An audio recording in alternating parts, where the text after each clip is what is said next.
Muy buenas, bienvenidos un día más a mi canal, donde en el día de hoy tenemos programón especial.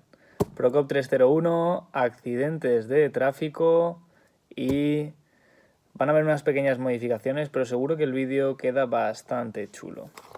Vamos a empezar ya, espera un segundo que la cámara se me mueve un poquito, pero ya está. Entonces, va a haber una pequeña modificación y es que al principio pensaba hacerlo sobre mis resúmenes, en los cuales confiaba bastante, pero me da cuenta que sobre todo para el tema de definiciones alguna cosita me he dejado. Sí que es cierto que lo más importante está, pero he pensado que es mucho mejor hacer estos vídeos desde el propio Procop original. Entonces, vamos a introducir, como siempre, desde el objeto. El objeto es igual, añadiendo que en la resolución de los accidentes de tráfico que salvamento en ascensores, y que además se va a tener que resolver esta emergencia de accidente de tráfico de manera segura y eficaz en el menor tiempo posible. El ámbito de aplicación es básicamente el del DBPE-PC sobre accidentes de tráfico con víctimas que no puedan salir por sus propios medios. Vamos ya con el glosario, un glosario cargado, un glosario importante, en el que empezamos con el abordaje de la víctima. Este abordaje de la víctima es la aproximación a las víctimas, iniciando su valoración del estado, iniciando la valoración de su estado y el apoyo psicológico. En ocasiones exigirá el acceso al interior del vehículo y en otras se podrá realizar desde el exterior del mismo. El BFS, bombero en funciones sanitarias, es el bombero que en ausencia de personal sanitario se encargará del control del estado de la víctima y le dará apoyo psicológico. El bombero de interiores, el que desde el interior del vehículo colabora con el personal sanitario o el BFS, controla los riesgos interiores y genera espacios para facilitar la extracción de la víctima. La creación de acceso al interior del vehículo son todas aquellas tareas encaminadas a generar un espacio, hueco de ventana, puerta, seguro para acceder al interior del vehículo. Dicho espacio se procurará que quede libre de cristales rotos, aristas o etc. Estabilización. Conjunto de acciones encaminadas a evitar que pueda producirse cualquier movimiento del vehículo durante las tareas de rescate. Aportará un entorno seguro tanto para el personal interviniente como para la víctima. Entonces, estacionamiento defensivo, pues modo de estacionar los vehículos a la llegada del siniestro, de manera que protejan la zona de intervención del riesgo de tráfico. Y el plan de excarcelación, plan de trabajo determinado por el mando de la intervención en función del estado de la víctima, de la posición del vehículo y de la posición de la víctima respecto del vehículo, orientado a la mejor extracción de las mismas. El puesto base es el lugar donde se colocará el material a utilizar durante la intervención, situado en el límite entre la zona caliente y la zona templada. El puesto de camilla, muy simple, es el lugar seguro, en la zona templada, donde se colocará a la víctima para su transferencia al personal sanitario. Y el puesto de residuos es el lugar en el que se depositan los residuos propios del accidente y la intervención. Lunas, puertas, situado en el límite de las zonas calientes y templadas. Entonces, nos queda, por ejemplo, el puesto de protección contra incendios, lugar en el que se preparará un extintor de polvo, otro de CO2 y una instalación de 25 presurizada. Generalmente se intentará colocar junto al puesto base. Posteriormente tenemos las dos valoraciones, la primaria y la secundaria. La primaria es la evaluación de aquellos parámetros o funciones en la víctima que, de encontrarse alterados, ponen en peligro su vida. Es la llamada secuencia ABCD. La valoración secundaria es el examen corporal completo de posibles lesiones que en principio no ofrecen peligro inminente para la vida, pero que pueden determinarnos la extracción, por ejemplo una pierna rota, y riesgos añadidos, mujer embarazada, persona medicada. Entonces, habiendo establecido ya el glosario, vamos directos a las principales actuaciones a realizar. Se pueden simultanear y empezamos con la mnemotécnica ERER-CAPER. Entonces empezamos estacionamiento defensivo, balizar la zona de intervención e iluminación si procede. reconocimiento perimetral de la zona y control de riesgos, derrames, riesgo eléctrico, estabilización de los vehículos siniestrados, retirada de la llave de contacto y desconexión de la batería. En caso de no ser posible la desconexión, se informará al personal interviniente y se extremarán las precauciones, control de riesgos internos, abordaje a las víctimas. En caso de poder realizarse desde el exterior del vehículo, no será necesario esperar a la estabilización del mismo, el plan de excarcelación, la extracción de la víctima y el restablecimiento de la normalidad. Hemos de decir también que se persiguen 3 objetivos fundamentales, y es la seguridad de la intervención, la correcta estabilización de la víctima y su extracción segura ante posibles lesiones. Continuamos con las zonas de trabajo. Hemos de decir también que el equipo auxiliar es también algo a tener en cuenta, ya que va a ser el bombero conductor del UEX y el bombero zapador del FSV. Y es que en estas zonas de trabajo la zona caliente es una zona perimetral siniestro con una distancia de entre 3 a 5 metros de cualquier parte de los vehículos accidentados. En esta zona solo se encontrará el personal que está interviniendo directamente en las labores de rescate y solo se accederá con el equipo de intervención en accidentes de tráfico, que es el equipamiento 1. En el límite de esta zona y la templada se establecerá el puesto base y el puesto de residuos. La zona templada, sin embargo, es la zona donde se ubica la logística para el rescate, que debe encontrarse a distancia de entre 5 y 10 metros de cualquier parte de los vehículos accidentados. En esta zona se ubican el BUP y el FSV y también el puesto de camilla. Estos 3, BUP, FSV y puesto de camilla. Zona fría es la adyacente a la zona templada, libre de riesgo. En el límite de esta zona y la templada se ubicará la ambulancia. En el lugar donde se pueden producir operaciones de apoyo logístico, concentración de personas involucradas y más. Por lo tanto, vamos a empezar ya con las tareas, y es que son bastante importantes las de accidente de tráfico y van a estar muy influenciadas en la presencia o no del DUE, ¿vale? Entonces, con el DUE, el bombero zapador 1 o bombero en funciones sanitarias realizará la atención psicológica, informará al cabo del atrapamiento de la víctima, cubrirá a la víctima con el plástico cubre víctimas y permanecerá con ella, mantendrá el control cervical aún después de colocar el collarín o quitándolo, si esto es posible, colaborará con el DUE y movilizará a la víctima y la tabla para su extracción.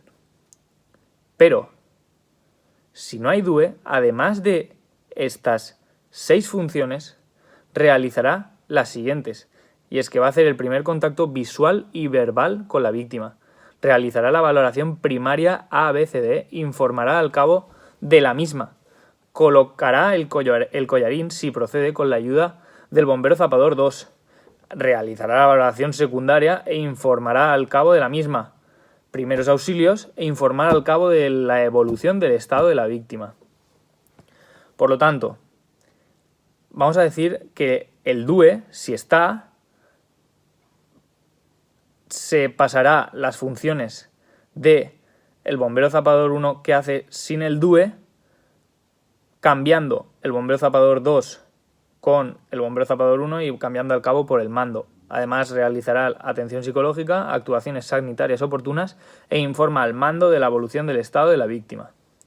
Vamos ya con el bombero zapador 2 o de trabajos interiores, en el que tenemos como una especie de regla, y es que tiene 2 colaboraciones, tiene 2 creaciones, ya que colabora con el equipo 2 si se requiere, y colabora también con el bombero zapador 1 o bombero en funciones sanitarias si no hay DUE. Y en la creación crea el acceso al interior del vehículo para la asistencia a la víctima y crea espacios interiores. Luego, Colocomcor.